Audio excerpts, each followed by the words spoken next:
कोई भी cylindrical shape है उसका अगर हमें टोटल सरफेस एरिया निकालना है, कर्व्ड सरफेस एरिया निकालना है या वॉल्यूम निकालनी है तो कैसे निकालेंगे? ये कैसी शेप है? ये कैसी शेप है? रेक्टेंगल। ध्यान से समझना, फॉर्मूला रटने की जरूरत नहीं पड़ेगी फिर। ये कैसी शेप है? रेक्टेंगल। ये क्या है? इसकी लेंथ। और ये क्या है इधर? ब्रेथ। लेंथ आमने सामने की सेम रहेंगी, ऐसे ही ब्रेथ आमने सामने की सेम रहेंगी। अब ये ध्यान से देखना, जो लेंथ है ये डॉटेड वाली है ना अपनी लेंथ, इसको ध्यान से देखना। इसको जब सिलेंड्रिकल शेप दी गई, ये देखो ये अब किस शेप में हो गया? सिलेंडर की शेप में हो गया। अब जो लेंथ थी वो देखो ऊपर किस शेप में आ गई? सर्कल की शेप में। किसकी शेप में आ गई? सर्कल की शेप में। यानी कि जो लेंथ थी वो क्या बन गई? ये सर्कल, सर्कल की शेप में हो गया ना। अब इस सर्कल कैसे निकालते हैं? सर्कल की साइड्स को सरकमफ्रेंस बन गया। सरकमफ्रेंस बन गया, समझे नहीं? देखो, curved surface area of cylinder. पहले सिर्फ कर्व्ड की बात कर लेते हैं, क्योंकि इससे क्या बन रहा है? सिर्फ और सिर्फ कर्व्ड बन रहा है, टॉप और बॉटम नहीं बन रहा। कई बार क्वेश्चन में बोलते हैं भाई होलो सिलेंडर है। होलो मतलब खाली है, ठीक है, टॉप और बॉटम नहीं, ये होलो सिलेंडर है अपना, ठीक है। अब ये क्या थी इसकी? इस सीट से ही तो बना है। जो इस सीट का एरिया होगा वही क्या होगा? सिलेंडर का क्या बन जाएगा? वो कर्व्ड सरफेस एरिया बन जाएगा। नहीं भाई, टॉप और बॉटम तो नहीं आया इसमें, सिर्फ हम किसको इंक्लूड कर रहे हैं? साइड्स को। बस एक सिलेंडर की साइड्स आई है, टॉप और बॉटम इसमें नहीं आया, या आया है? तो जो इस सीट का एरिया है वो क्या बन जाएगा? सिलेंडर का कर्व्ड सरफेस एरिया, यानी कि एरिया ऑफ रेक्टेंगुलर शीट लिख सकते हैं इसको। अब रेक्टेंगल का एरिया क्या होता है? Length into breadth. अब मान लो ये इसकी लेंथ है ये वाली, ठीक है, और ये ब्रेथ है। लेंथ तो देखो क्या बन गई जब इसको सिलेंडर की शेप दी गई, ऊपर सर्कल की शेप में आ गई, ऊपर आ गई ना सर्कल की शेप में। तो लेंथ को कैसे मेजर कर सकते हैं हम?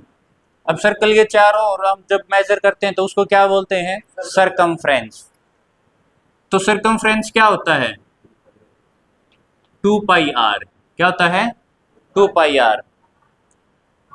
अब जो ब्रेथ थी ये वाली साइड थी, ये जब इसको सिलेंड्रिकल की शेप दी गई तो ये क्या बन गई? इसकी सिलेंडर की हाइट। तो ब्रेथ हो गई हाइट। तो फॉर्मूला क्या बन गया? 2πrh। क्लियर है भाई यहां तक? अब जब टोटल सरफेस एरिया की बात करेंगे, total surface area, total surface area में क्या हो जाएगा? कर्व्ड सरफेस एरिया प्लस में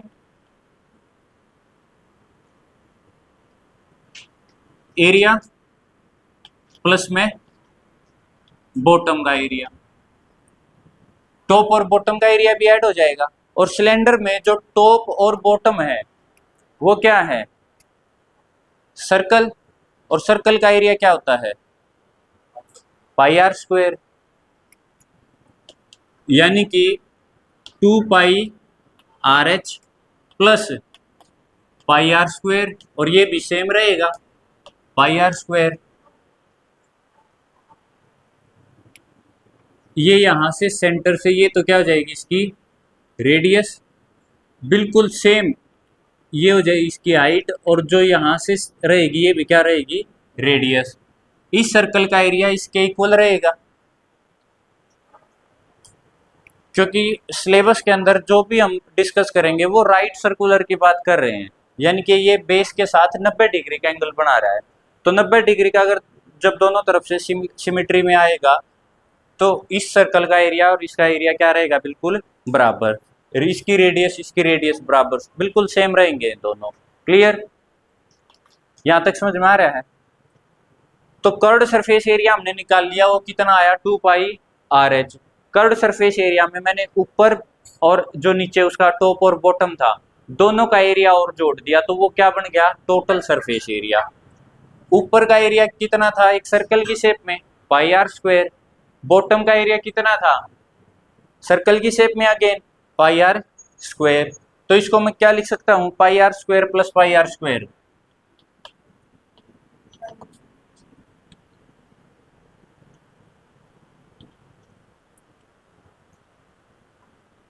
क्या लिख सकता हूं इसको मैं 2 pi r h plus pi r square plus pi r square 2 pi r square.